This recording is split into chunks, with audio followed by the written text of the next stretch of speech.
رحمن يا رحمن ساعدني يا رحمن اشرح صدري قرآن املأ قلبي قرآن واسق حياتي بسم اللہ الرحمن الرحیم۔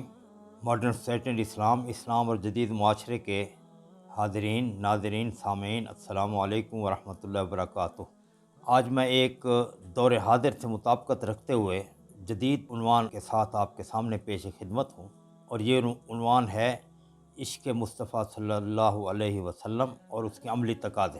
تو اس سلسلے میں سب سے پہلی بات میں آپ کے سامنے یہ رکھنا چاہتا ہوں کہ جس طرح آپ کو معلوم ہے کہ رسول اکرم صلی اللہ علیہ وسلم سے محبت ہمارا ایمان کا جز ہے۔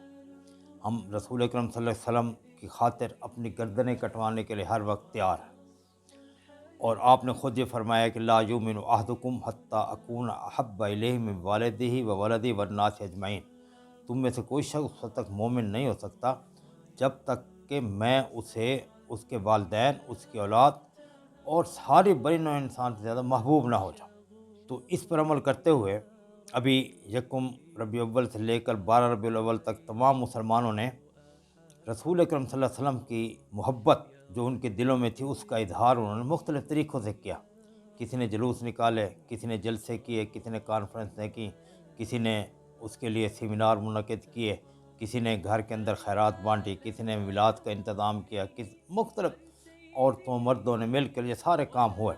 جن کے پاس پیسے تھے وہ مدینہ طیبہ چلے گئے، اور وہاں پہ جا کے روضہ رسول کے ساتھ انہوں نے رسول اکرم صلی اللہ علیہ وسلم کے ساتھ ان پر درود شریف بھیجتے ہوئے، ان کے صحابہ پر درود شریف بھیجتے ہوئے اور ان کے معجزہ شریف کی زیارت کرتے ہوئے اپنی عقیدت کا اظہار کیا۔ تو گویا کہ ہر مسلمان نے کسی نہ کسی طریقے سے ان سے عقیدت کا اظہار کیا۔ اب ہم اسے کہتے ہیں عشق مصطفیٰ۔ آج کل عمومی لفظ استعمال ہوتا ہے عشق مصطفیٰ، حالانکہ اصل لفظ محبت ہے، محبت رسول ہے، لیکن ایک بہرحال کیونکہ دو چیزیں ہوتے ہیں، غلط العام ہوتا ہے، غلط العوام ہوتا ہے۔ اب یہ غلط العوام کے طور پہ عشق مصطفیٰ کا لفظ مروج ہو گیا۔ اب عشق مصطفیٰ کے عملی تقاضے کیا ہیں؟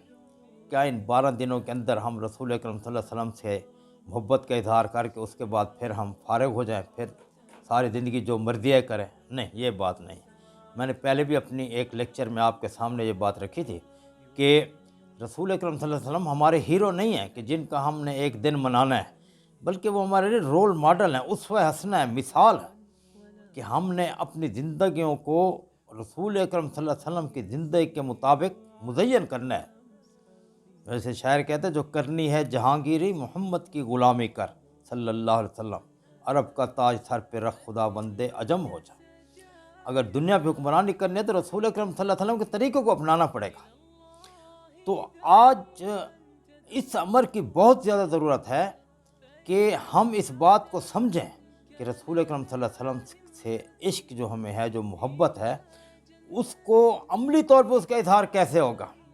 یہ 12 دن تو ہو گئے، لیکن اس کے بعد تو رسول اکرم صلی اللہ علیہ وسلم کی ذات اقدس ایسی تھی کہ جنہوں نے ہمیں زندگی گزارنے کے تمام طریقے بتائے۔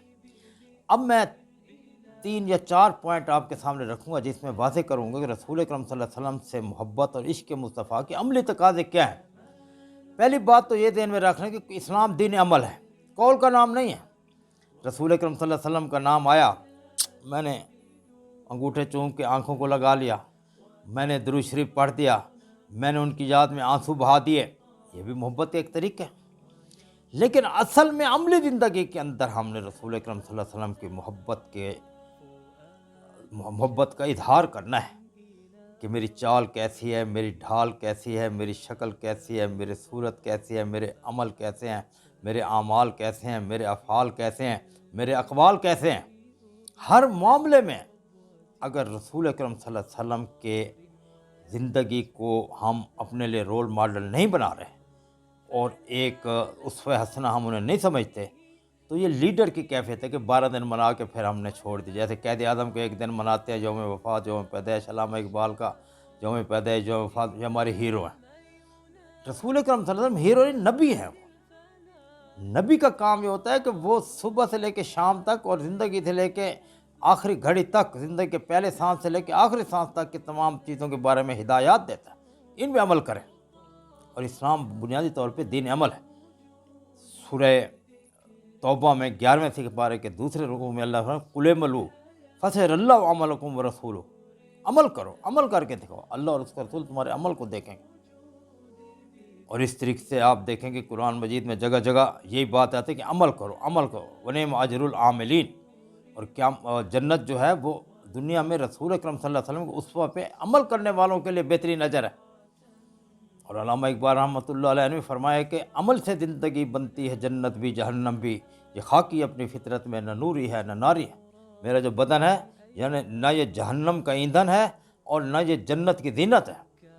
عمل کے ذریعے سے یہ بدن جو ہے جہنم کا ایندھن بنے گا، اور عمل کے ذریعے سے یہ بدن جو ہے جنت کا جہنم کا ایندھن بنے گا یا جنت کی زینت بنے گا۔ تو اسلام عمل پہ زور دیتا ہے، قول پہ نہیں زور دیتا۔ قول بھی ایک عمل کا حصہ ہے، یہ بات نہیں کہ قول عمل کا حصہ نہیں ہے، لیکن اسلام عمل پہ زور دیتا ہے۔ اس لیے اللہ تعالیٰ نے فرمایا لِمَ تَقُولُونَ مَا لَا تَفْعَلُونَ، وہ بات کیوں کہتے ہو جس پہ تم عمل نہیں کرتے۔ تو قرآن جگہ جگہ، تو پہلا نقطہ یہ ذہن میں رکھیں کہ رسول اکرم صلی اللہ علیہ وسلم محبت کا تقاضا یہ ہے کہ ہم اپنے آپ کو عملی طور پہ تیار کر لیں۔ اور اس میں آپ دیکھیں کہ رسول نے جو حکم دیا بیٹھ جاؤ جہاں کھڑے ہو جاؤ۔ ایک بار رسول اکرم صلی اللہ علیہ وسلم مسجد نبوی میں جمعے کے خطبے کے لیے کھڑے ہوئے، اس وقت تازہ مدینے میں آئے تھے، لوگوں کو پتہ نہیں تھا کہ جمعے خطبے میں بیٹھ جانا چاہیے، کھڑا ہو جانا چاہیے۔ تو ہم نے جب خطبہ شروع کیا تو کوئی بیٹھا تھا، کوئی باتیں کر رہے تھے، صحابہ کرام میں سے کچھ ابتدائی دور تھا، تو آپ نے کہا اجلسو، سارے بیٹھ جاؤ۔ حضرت عبداللہ بن مسعود رضی اللہ تعالیٰ عنہ سابقون الاولون میں سے بڑے جل و قدر صحابی ہیں، وہ مسجد نبوی کی سیڑھیاں چڑھ رہے تھے، جیسے انہوں نے وہیں بیٹھ گئے، آگے نہ آئے وہ۔ جب سارے صحابہ بیٹھ گئے، آپ نے خطبہ شروع کیا، دیکھا تو عبداللہ بن مسعود رضی اللہ سیڑھیوں پہ بیٹھے ہیں۔ آپ سمجھ گئے کہ یہ عمل کرنے والے صحابہ ہیں۔ آپ نے کہا تال عبداللہ بن مسعود، تال، اے عبداللہ بن مسعود رضی اللہ تعالیٰ عنہ، آپ آئیں، آپ بیٹھیں۔ میں نے ان کو حکم دیا تو آپ کو جہاں بھی حکم ہوتا تھا آپ فوراً۔ تو اس لیے صحابہ کرام کی مثال ہم اس لیے دیتے ہیں کہ رسول اکرم صلی اللہ علیہ وسلم کے زندگی کے تمام پہلوؤں سے اپنی زندگی کو مزین کرتے تھے، تمام معاملات میں۔ تو کچھ پوائنٹ میں آپ کے سامنے رکھوں گا کہ عملی تقاضوں میں یہ اہم چیزیں ہیں، مکمل نہیں ہے۔ سب سے پہلی چیز جو ہے وہ رسول اکرم صلی اللہ علیہ وسلم کا وہ تحفہ جو ہمیں دے گئے تو اسے برقرار رکھنے کے لیے کوشش کرنا ہے، اور وہ حکومت اسلامی کا قیام، حکومت الہیہ کا قیام، اسلامی نظام کو قائم کرنا۔ رسول اکرم صلی اللہ علیہ وسلم یہ تحفہ ہمیں دے گئے تھے۔ مدینہ طیبہ میں انہوں نے حکومت کی، 10 سال وہاں پہ حکومت قائم کی، پھر اسے برقرار کر کے دکھایا، پھر سارے عرب کو فتح کر کے دکھایا، اور وہاں پہ ایک ایسا نظام برپا کر کے دکھایا کہ جس میں غریب، امیر، سرمایہ دار، جاگیردار، ہر غلام، آقا برابر ہوتے تھے، کسی کو کسی پہ فوقیت نہیں ہوتی تھی۔ حدیث شریف ہے الناس سواسیۃ کاسنان المشت، کہ کنگھی کے دندانوں کی برابر کی مانند انسان برابر ہے سارا۔ آپ نے ایک حکومت برپا کر کے دکھائی۔ اس حکومت کو عمر صدیق رضی اللہ تعالیٰ عنہ نے بڑھایا، حضرت عمر رضی اللہ تعالیٰ سے 3 بر اعظموں تک پہنچا دیا، حضرت عثمان رضی اللہ تعالیٰ سے اور بڑھایا، پھر حضرت علی کرم اللہ وجہہ نے سے اور بڑھایا، پھر حضرت امیر معاویہ رضی اللہ تعالیٰ نے اور بڑھایا۔ گویا کہ ولید بن عبد الملک کے دور میں جو ہے وہ دنیا کے آخری کنارے تک پہنچ گئے۔ تو میں یہ بات عرض کر رہا تھا کہ سب سے پہلا عشق نبوی کا عملی تقاضا یہ ہے کہ ہم دنیا میں اسلامی حکومت قائم کرنے کے لیے کوشش کریں۔ یہاں پہ یہ نقطہ سمجھیں، اسلامی نظام قائم کرنا یا اسلامی حکومت قائم کرنا ہمارے پر فرض نہیں ہے، اس کے لیے کوشش فرض ہے۔ ہم نے تندہی سے کوشش کرنی ہے۔ پہلے انقلاب جو ہے وہ تلوار سے آتا تھا، آج انقلاب جو ہے ووٹ سے آتا ہے۔ ہم ووٹ دیتے ہوئے سوچیں کہ یہ جو ہم ووٹ دے رہے ہیں اس کے ذریعے رسول اکرم صلی اللہ علیہ وسلم سے محبت کا، عقیدت کا اور ان سے عشق کا اور الفت کا اظہار ہوتا نہیں ہوتا۔ ہم ووٹ ان لوگوں کو دیں کہ جو اوپر جا کر اور پھر وہاں پر غیر اسلامی قوانین نافذ کریں، ظلم و جبر کا قانون نافذ کریں، لوگوں کے اندر ناانصافی ہو، دولت کو لوٹیں، تو ہم ویسے مجرم ہیں جیسے کافر مجرم ہیں۔ تو لہذا پہلا تقاضا یہ ہے کہ ہم حکومت الہی کے قیام کے لیے کوششیں کریں۔ اب یہ کوششیں کس طرح سے، یہ ایک علیحدہ سوال ہے، لیکن ہمیں یہ بات یاد رکھنی چاہیے کہ حضرت ابو صدیق رضی اللہ تعالیٰ عنہ جب رسول اکرم صلی اللہ علیہ وسلم فوت ہوئے، وصال مبارک ہوا ان کا، تو آپ نے خطبہ دیا، حضرت ابو صدیق خطبہ دیا۔ میں نے کتاب لکھی ہے محسن امت سیدنا ابو بکر صدیق رضی اللہ تعالیٰ عنہ، اور عالم اسلام میں اللہ تعالیٰ نے مجھے پہلا شخص توفیق دی کہ میں نے انہیں اس لقب سے نوازا ہے، محسن امت۔ رسول اکرم صلی اللہ علیہ وسلم محسن انسانیت ہیں، اور ابو بکر صدیق رضی اللہ تعالیٰ عنہ محسن امت ہے۔ انہوں نے کہا کہ تقریر کرتے ہوئے کہا کہ ہماری تلواریں جو ہیں رسول اکرم صلی اللہ علیہ وسلم کے وصال مبارک سے نیام میں نہیں گئی، بیر کھڑی ہیں۔ جس نے بھی حکومت اسلامی کی طرف گندی نگاہ ڈالی، ہماری تلواریں اس کا تعاقب کریں۔ یہ محبت کا اظہار تھا۔ اور پھر آپ نے فوری طور پہ جیسے پتہ چلا رسول اکرم صلی اللہ علیہ وسلم کو نہلا رہے تھے، حضرت صدیق رضی اللہ تعالیٰ عنہ حضرت عمر رضی اللہ تعالیٰ عنہ بلائے کہ آئیں، ایک اہم مسئلہ ہے۔ حضرت ابو بکر صدیق نے فرمایا کہ کیا غسل سے زیادہ بھی اہم مسئلہ ہو؟ تو انہوں نے کہا ہاں ہے۔ آپ آئے اور آپ انصار کے مجمع میں گئے، دیکھا تو وہ خلافت کا فیصلہ کر رہے تھے۔ وہاں پہ جا کے خلافت کا فیصلہ ہوا اور آپ نے حکومت اسلامی کی ذمہ داری قبول کی، اور رسول اکرم صلی اللہ علیہ وسلم کو جو تحفہ تھا حکومت اسلام سے برقرار رکھا۔ آپ دیکھیں کتنی مصیبتیں آئیں حضرت ابو بکر صدیق رضی اللہ تعالیٰ عنہ پر جب وہ سریرائے خلافت ہوئے، خلیفہ بنے۔ عائشہ صدیقہ رضی اللہ فرماتی ہیں کہ اگر وہ مصیبتیں اتنی زیادہ تھیں کہ مسلمانوں کی حالت یہ ہو چکی تھی کہ جیسے جنگل کے اندر جو ہے سردیوں کے دنوں میں بھیڑیں ہوتی ہیں، بکریاں ہوتی ہیں، بارش کے دوران بغیر چرواہے کے بکھر گئی ہوں۔ لیکن حضرت برزی رضی اللہ تعالیٰ نے مانعین زکوٰۃ کو ختم کیا، اس کے بعد جھوٹے مدعی نبوت ختم کیا، باقی ساری سورسیں ختم کی، اور پھر عراق پہ حملہ کیا، پھر روم پہ۔ تو یہ پہلا محبت کا اظہار ہے ہمارا۔ آج کے دور میں میں یہ نہیں کہتا کہ ہم امریکہ پہ حملہ کریں، برطانیہ نہیں، بلکہ اپنے ملک کے اندر حکومت اصلاحیہ کو قائم کرنے کے لیے ہم کوشش کریں۔ یہ عشق مصطفیٰ کا جو ہم نعرہ لگاتے ہیں، اس کا پہلا عملی اظہار یہ ہوگا کہ رسول اللہ صلی اللہ علیہ وسلم ہمیں یہ تو حکومت اسلامی کا تحفہ دیا تھا، یہ لو۔ اور قرآن جگہ جگہ یہی کہتا ہے کہ آپ جو ہے والذی ارسل رسولہ بالہدی ودین الحق لیظہرہ علی الدین کلہ، کہ اس نے اللہ تعالیٰ نے والذی ارسل رسول کو بھیجا ہے دین حق کے ساتھ، بالہدی اور ہدایت کے ساتھ، تاکہ باقی تمام دین پہ یہ ہمارا دین اسلام غالب آ جائے۔ آج تو ساری دنیا پہ امریکہ کا غلبہ ہے، آج تو ساری دنیا پہ رشیا کا غلبہ ہے، آج تو ساری دنیا پہ برطانیہ کا غلبہ ہے، آج تو ساری دنیا پہ فرانس کا قبضہ ہے، آج تو ساری دنیا پہ جرمنی کا قبضہ ہے، آج تو ساری دنیا پہ عرب دنیا پہ سارا اسرائیل چھاتا جا رہا ہے۔ ہم کہاں سوئے ہوئے ہیں؟ ہم سمجھتے ہیں کہ ہم نے 12 دن منا لیا اور اس کے بعد حق ادا ہو، نہیں، پوری زندگی حکومت الہی کے قیام کے لیے کوششیں کرنا۔ اس کے لیے ہماری دینی پارٹیاں موجود ہیں، ان پارٹیوں میں سے جس کو بھی ہم چنیں ان کے ساتھ مل کے حکومت الہی کے قیام کے لیے کوششیں کریں۔ تو پہلا جو رسول اکرم صلی اللہ علیہ وسلم کے ساتھ عشق مصطفیٰ کا جو عملی تقاضا ہے وہ یہ ہے کہ ہم حکومت اسلامی کوشش کریں، کیونکہ صحابہ کرام نے یہ کیا تھا رسول اکرم صلی اللہ علیہ وسلم کی وصال مبارک کے موقع پر، اور اس کے بعد انہوں نے اسی چیز کو سنبھالا تھا۔ آج یہی تو وجہ ہے کہ ہم مسلمان ہر جگہ رول رہے ہیں۔ ہمیں اس بات کا شعور نہیں کہ ہم نے حکومت قائم کرنی ہے، اسلامی حکومت قائم کرنی ہے۔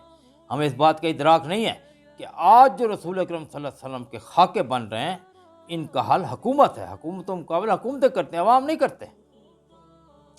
تو لہذا پہلا جو رسول اکرم صلی اللہ علیہ وسلم کے ساتھ عشق مصطفیٰ کا عملی تقاضا یہ ہے۔ دوسرا تقاضا یہ ہے کہ ہم دین کی تبلیغ کریں، جہاں بھی بیٹھے دین کی تبلیغ کریں۔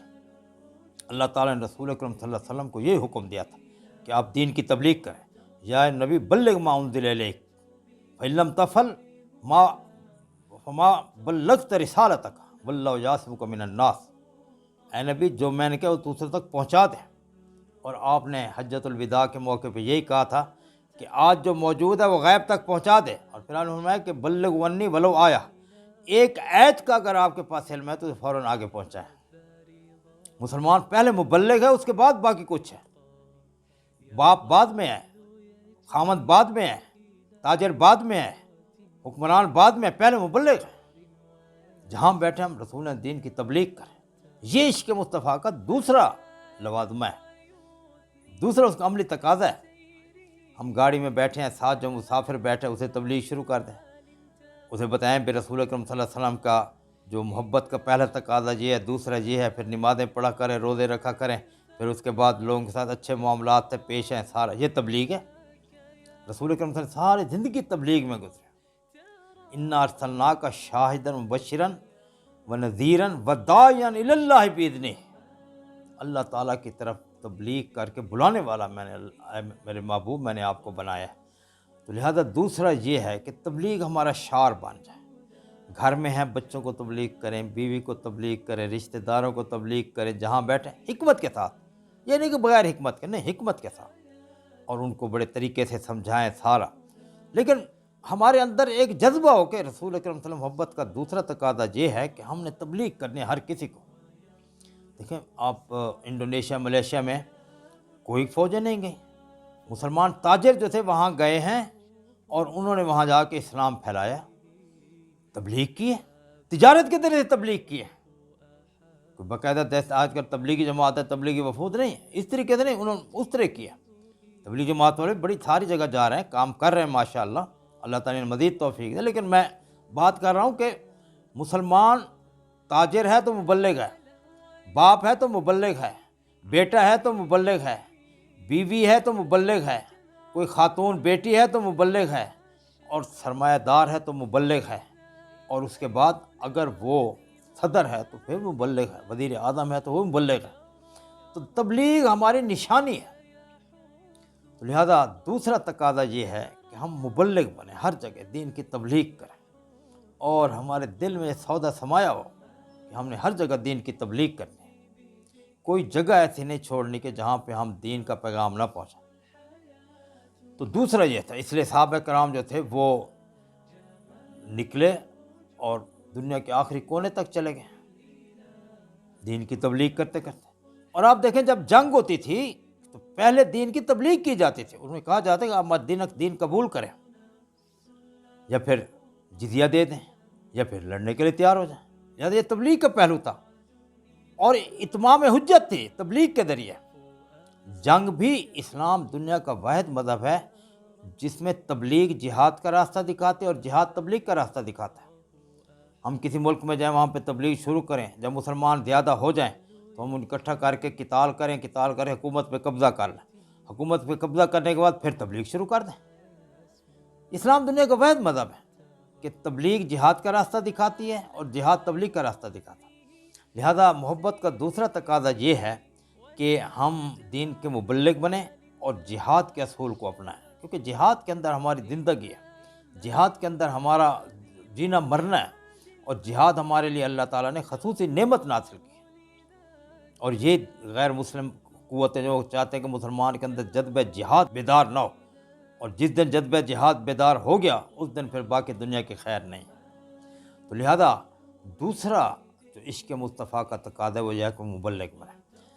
تیسرے عشق مصطفیٰ کا تقاضا یہ ہے کہ ہم رسول اکرم صلی اللہ علیہ وسلم زندگی کو اپنی زندگی کے اندر اپنا لیں، کیونکہ وہ ہمارے لیے اسوہ ہے، مثال ہے، ہمارے لیے کامیابی کی ضمانت ہے.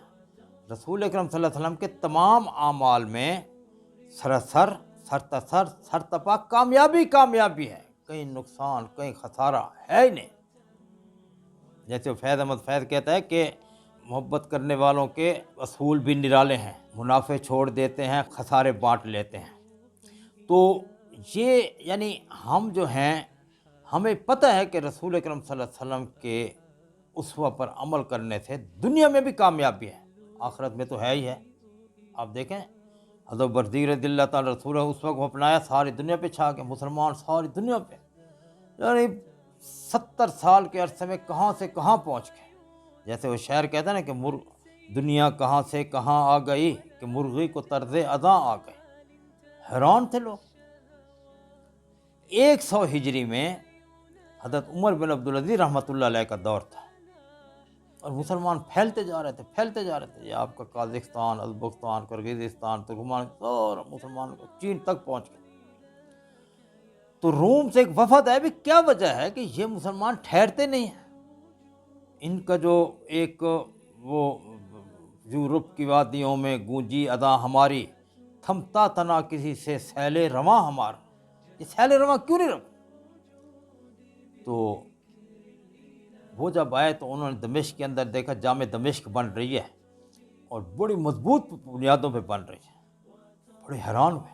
حضرت عمر بن عبدالعزیز رحمۃ اللہ علیہ سے ملے، انہوں نے کہا ہم نے سمجھا تھا کہ یہ آپ کا ایک مدینے سے سیلاب نکلا ہے اور کچھ مدت تک ختم ہو جائے گا. تو لیکن آپ کی جامع کو دیکھ کر دمشق کی وہ جو بن رہے ہیں، ہم سمجھ رہے ہیں یہ تو ہزاروں سال کا مذہب ہے.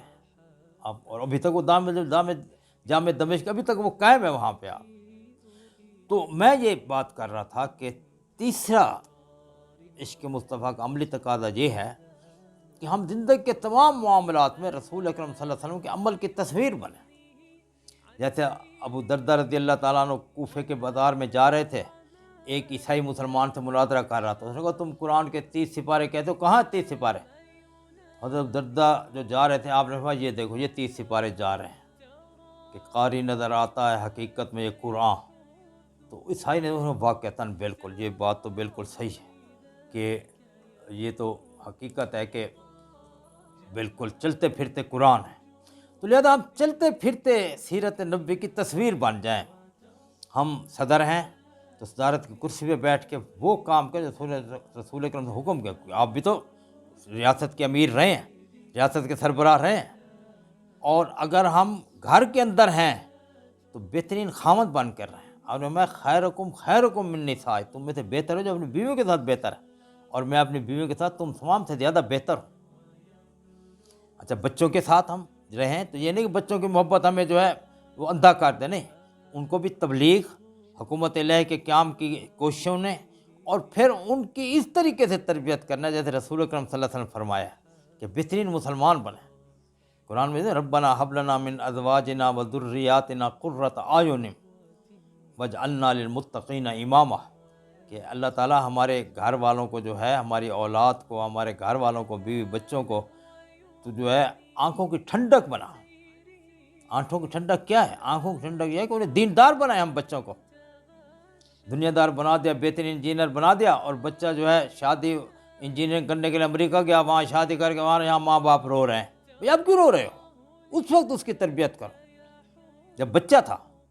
اسے ماں باپ کے حقوق کا بتاؤ کہ کیا ماں باپ کے حقوق کا، اور یہ اس و حسن ہے. رسول اکرم صلی اللہ علیہ وسلم نے بچوں کے بارے میں جتنی ہدایات دی ہیں ان تمام کے مطابق. اچھا جب ہم جج کے مقام پہ بیٹھیں وہاں پر بھی ہم جو ہے جب فیصلے کریں رسول ہدایت کے مطابق کریں. وزیر اعظم ہو، ہم وزرائے اعلیٰ ہوں، وزیر ہو، جو بھی ہو، جہاں بیٹھیں، تو اگر ہم عشق مصطفیٰ کا نعرہ لگاتے ہیں اور پھر ہم وزیر بنے ہیں اور ہمارے اندر سے عشق مصطفیٰ ایسے نکل گیا کہ ہمیں پتہ نہیں بھی رسول اکرم صاحب تھے کون، اور ہم مرضی کے سارے فیصلے کر رہے ہیں، تو یہ عشق نہیں ہے، یہ عشق کا تقاضا نہیں ہے. یہ ہم عشق کی نفی کر رہے ہیں، یہ رسول اکرم صلی اللہ علیہ وسلم محبت کی نفی کر رہے ہیں. حضرت ابوبکر صدیق رضی اللہ جب بھی کوئی مسئلہ آتا پہلے سنت رسول میں تلاش کرو. حضرت عمر رضی اللہ تعالیٰ پر جب کوئی مسئلہ آتا وہ کہتے رسول اکرم کے طریقوں میں تلاش کرو، حضرت ابوبکر صدیق کے طریقوں میں بھی تلاش کرو. اور پھر بعد میں جو لوگ بھی بیعت لیتے تھے وہ علی سنت عمریین، ان دونوں کے طریقوں کو، رسول اکرم طریقوں کو ساتھ لے کے چلتے تھے. تو خیر میں تیسرا جو پوائنٹ، یہ 3 پوائنٹ میرے آج کی لیکچر کا محور اور مرکز ہیں، جس کے گرد میرا سارا لیکچر جو ہے وہ گردش کر رہا ہے. تو اس لیے اگر ہم ملازم ہیں تو پھر بھی ہمیں رسول کے طریقے کے مطابق ملازمت کرنی چاہیے، ایمانداری، اور اس کے بعد جو کام کریں اس کا حق ادا کرنے کی کوشش کریں، اور اس کے بعد مالک کے ساتھ وفادار رہیں، اور جو کام کریں اس کے ساتھ وفادار رہیں، اور پھر نماز کی پابندی کریں کام کے دوران. اگر ہم مل آنر ہیں تو وہاں پر بھی ہم رسول اکرم صلی اللہ علیہ وسلم کے عشق کا تقاضا یہ ہے کہ لوگوں کے حقوق ضبط مت کریں. اور میں اعطِ الاجیر اجرہ قبل ان یجف ارکب، کہ مزدور کو اس کی مزدوری دو اس سے قبل کہ اس کا پسینہ خشک ہو. اور پھر اس کو آپ نے فرمایا کہ یہ اللہ تعالیٰ نے تمہیں اختیار دیا ان پر، لہٰذا ان پر رحم کرو، ان کے دکھ درد میں شریک ہو. اگر ہم مل آنر ہیں، ہم صنعت کار ہیں، ہم سرمایہ دار ہیں، تو ہمیں ان کے تمام اس کا خیال رکھنا یہ عشق نبی کا تقاضا ہے. پھر یہ عشق نبی کا مظہر ہے، ہم عاشق رسول ہیں. یہ نہیں کہ بس 12 دن بنا دی اور اس 12 دنوں میں ایک صنعت کار نے اپنے مل کے اندر روز 4 دیگیں چڑھائیں، 10 دیگیں چڑھائی، لوگوں کو جلسے کرائے، یا رسول اللہ کے نعرے لگائے، اس کے بعد باقی تمام کام کیا، بس مل کے اندر جلوس نکال دیا، لوگوں کو کچھ ایک جوڑا کپڑے کا دے دیا، اور بس پھر ختم، پھر اپنی مرضی کرنی. سودی کاروبار نہیں کرنا ہم نے، سودی کاروبار رسول اکرم صلی اللہ علیہ وسلم سے دشمنی کا اظہار ہے۔ تو اس طریقے سے ہم نے، اگر ہم بیوروکریٹ ہیں تو ہم بیوروکریسی کرسی پہ بیٹھ کے، اگر ہم پولیس مین ہیں، آئی جی ہیں، ڈی آئی جی ہیں، جس سطح کے ہیں، ایس ایچ او ہیں، حتیٰ کہ محرر ہے، وہاں پر وہ بیٹھ کے سوچے کہ میں نے اپنی زندگی کو کس طریقے سے رسول کے طریقوں کے مطابق مزین کرنا ہے، کیونکہ آپ نے تمام چیز کے لیے آپ نے نمونہ دیا ہے۔ دیکھیں، آپ بچوں سے اتنی زیادہ محبت کرتے تھے کہ جس کی حد حضرت محمود بن ربی صحابی ہیں، وہ 4 سال کے تھے اور انہوں نے آپ کا وہ واقعہ یاد رکھا کہ آپ ان کے گھر آئے اور گھر آ کر آپ نے جو ہے وہ ان کے گھر کے درخت پہ پانی کا مشکیزہ لٹکا ہوا تھا، وہ اٹھایا، اس میں سے پیا اور پی کر پھر تھوڑا سا منہ میں ڈال کر اور حضرت محمود بن ربی کے اوپر ڈال دیا برکت کے لیے۔ تو وہ 4 سال کے تھے، جب جوان ہوئے تو انہوں نے واقعہ بیان کیا بھی اس طریقے سے، اور ہر جگہ بچوں سے آپ محبت کرتے تھے، بڑوں کی عزت کرتے تھے۔ ٹھیک ہے، آپ کی ہمشیرہ جو تھیں وہ جنگ صفین، جنگ حوازن میں وہاں آئیں، بنو حوازن کی تھیں وہ، تو انہوں نے بتایا میں آپ کی ہمشیرہ ہوں، آپ نے فوراً چادر بٹھایا وہاں، اور انہوں نے من لم یرحم صغیرنا ولم یوقر کبیرنا فلیس منا، یہ عملی تقاضا ہے عشق مصطفیٰ کا، بڑوں کی عزت کریں، چھوٹوں کے ساتھ محبت سے پیش آئیں۔ اس لیے جو بھی جہاں پر بھی ہم ہیں، ہم مزدور ہیں، ہم آقا ہیں، ہم غلام ہیں، ہم سرمایہ دار ہیں، ہم جاگیردار ہیں، کھیتی کا معاملہ ہے اس میں، حکومت کا معاملہ ہے اس میں، اور انصاف کا معاملہ ہے اس میں، اور گھریلو معاملہ ہے اس میں، کس کے ساتھ تعلقات کا معاملہ ہے اس میں، شادی کا معاملہ ہے اس میں، غمی کا معاملہ ہے اس میں، تمام معاملات میں ہم نے رسول اکرم صلی اللہ علیہ وسلم کے طریقے کو اپنی زندگی کا شعار بنانے۔ شعار سے مراد ہے جو چیز دور سے نظر ہے، جیسے میرے منہ پہ داڑھی دور سے نظر آتی ہے، مجھے کسی کو دکھانا نہیں پڑتا جناب یہ میری داڑھی ہے، تو یہ شعار ہو ہمارا کہ لوگوں کو نظر آ رہا ہو۔ کل میں ہمارے دوست ہیں ملک اسلم صاحب، ملتان کے پروفیسر ریٹائر، انہوں نے کہا کہ ہم کیوں کہتے ہیں کہ ہمیں رسول اکرم سے محبت ہے، ہماری زندگی عملی طور پہ کیوں نہیں لوگوں کو بتا دیتے کہ ہم رسول اکرم سے محبت کا عملی نمونہ جا رہا ہے یہاں۔ تو اس لیے ماڈرن سیٹ اسلام کے حاضرین، ناظرین، سامعین، یہ 3 پوائنٹ میں نے اہم ترین، جیسے VVIP ہوتا ہے ویسے یہ پوائنٹ آپ کے سامنے رکھے ہیں۔ ایک، حکومت الہ کا قیام، یعنی اسلامی حکومت قیام کے لیے کوشش کرنا، اسلام نظام کو قائم کرنے کے لیے کوشش کرنا، یہ عشق مصطفیٰ کا عملی تقاضا میں سب سے بڑا واضح یہ ہے۔ اس کے بعد تبلیغ دین، اس کو اپنا شعار بنانا، اور تیسرا جو تقاضا ہے وہ یہ ہے کہ زندگی کے عملی معاملات میں، قولی معاملہ، عملی معاملہ، ہر جگہ ہمیں نظر ہے، ایک تاجر ہے تو تجارت کر رہا تو پتہ چلے کہ یہ رسول اکرم صلی اللہ علیہ وسلم کے مطابق تجارت کر رہا ہے، اس کو فائدہ ہے، اسے نقصان کہیں نہیں ہے۔ دیکھیں، سچ کی عزت ہونا، سچے کی ہر جگہ عزت ہوتی ہے۔ آپ بازار میں چلے جائیں اور بازار میں جو سچا تاجر ہوگا، کم منافع پہ بیچتا ہوگا اور ایک زبان، اس کی دکان پر رش ہوگا، ختم نہیں ہوگا، آپ دیکھیں گے حیران رہ جائیں گے یہ کیا مسئلہ ہے۔ مسئلہ یہ ہے کہ اس نے رسول اکرم صلی اللہ علیہ وسلم کی ایک سنت کو اپنایا ہوا تھا، تو دنیا میں کامیاب اور آخرت میں بھی کامیاب۔ تو یہ 3 اہم تقاضے ہیں، ہم کوشش کریں کہ اپنی زندگی کو اس کے مطابق ڈھالیں، صرف قولی نہیں ہے، عملی محبت کا ثبوت دیں، اور عملی محبت ہوگی تو پھر ہم دنیا پہ چھائیں گے۔ ورنہ جتنی یورپین کی مغربی اقوام وہ دیکھ رہی ہیں سارے، ان کو بات ایسے 12 دن منائے اور اس کے بعد پھر عملی طور پہ سارے ہمیں یہ ہماری پیروی کر رہے ہیں، تو ہم کیوں ان سے ڈریں؟ مسلمان حقیقی مسلمان میں ہو تو مسلمان ہو تو پھر ہر کوئی اس سے ڈرتا ہے۔ جیسے شیر ایک تو شہر میں آ جائے، سارے شہر میں تر تری مچ جائے، اور گھر کے باہر جو پتھر کے ہر شیر کھڑے ہوتے بچے ان کے کان مروڑ رہے ہوتے ہیں، تو ہم وہی شیر ہیں۔ تو اللہ تعالی ہمیں رسول اکرم صلی اللہ علیہ وسلم کے عشق کی حقیقی بنیادیں اور عملی تقاضوں کو پورا کرنے کی توفیق دے۔ السلام علیکم ورحمۃ اللہ۔